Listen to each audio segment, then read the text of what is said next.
सुबह शाम मस्सों पर उंगली से दूर तक लगा लें, बवासीर का नाम निशान ख़त्म हो जाएगा। बवासीर नहीं होगी, चाहे खूनी है, चाहे बादी है, चाहे दाने वाली है, चाहे खारिश वाली है, 2 टाइम लगा लिया करें, बवासीर का नाम निशान नहीं रहेगा। ना टीके, ना गोलियाँ, ना कैप्सूल, ना कुछ ना कुछ।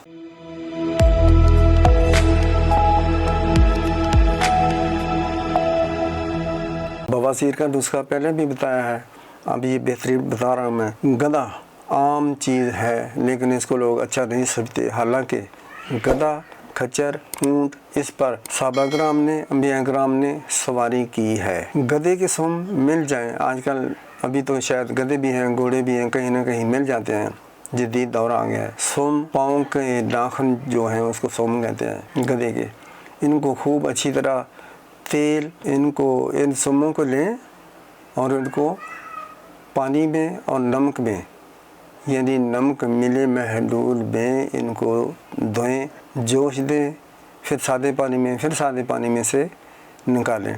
अब इन सुमों को जला लें, बहुत ज़्यादा जलाना है। ज़्यादा जल जाए तो इनके ऊपर या लकड़ी के ऊपर, जैसे कोयले के ऊपर सफ़ेद सी राख आ जाती है, उसको हम तिबिया ज़बान में कल्स कहते हैं।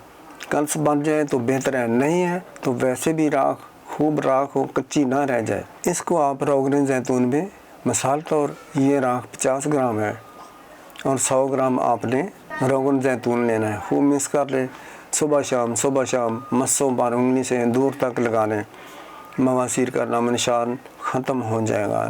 बवासीर नहीं होगी, चाहे खूनी है, चाहे बादी है, चाहे दाने वाली है, चाहे खारिश वाली है, 2 टाइम लगा लिया करें, बवासीर का नाम निशान नहीं रहेगा। ना टीके, ना गोलियाँ, ना कैप्सूल, ना कुछ ना कुछ। अस्सलाम वालेकुम व रहमतुल्लाहि व बरकातहू।